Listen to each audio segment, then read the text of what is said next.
तो ये हमारे पास जेई एडवांस 2024 में आया हुआ एक क्वेश्चन है कि 1 mole of an ideal gas expand adiabatically from initial state TaV0 to final state TF5V0. Another mole of same gas expand isothermal from different initial state TvV0 to the same final state TF5V0. The rate of specific heat at constant pressure and volume is given by gamma. What is the ratio of Ta and Tb? Okay. तो हमारे पास यहाँ पे पहली state है TaV0 की। यहाँ से adiabatically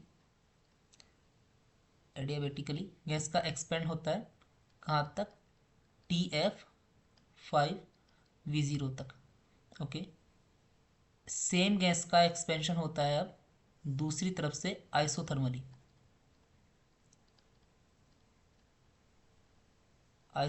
expansion होता है और स्टेट है TbV0 से फाइनल स्टेट TF5V0 तक, सेम स्टेट तक। तो एडियाबेटिक के केस में, in the case of adiabatic process,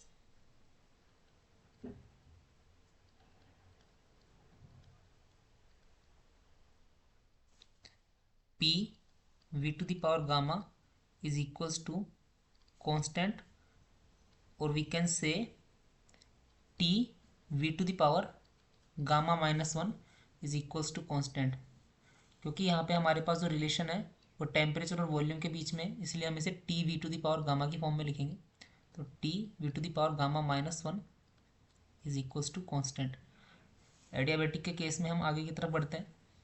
तो यहाँ पे हमारे पास कुछ इस तरीके से होगा कि इनिशियल स्टेट TaV0 है, तो यहाँ पे TaV0 की power gamma -1 is equals to final state TF है, वॉल्यूम मेरे पास 5V0 है, is equals to gamma -1।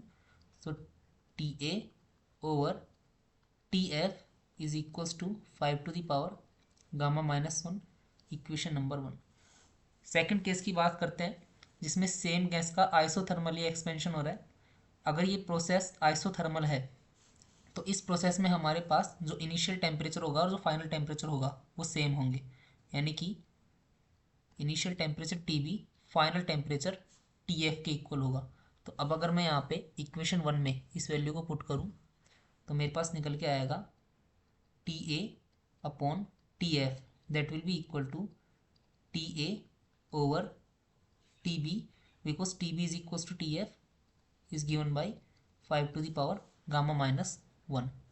So TA over TB is equals to 5 to the power gamma -1.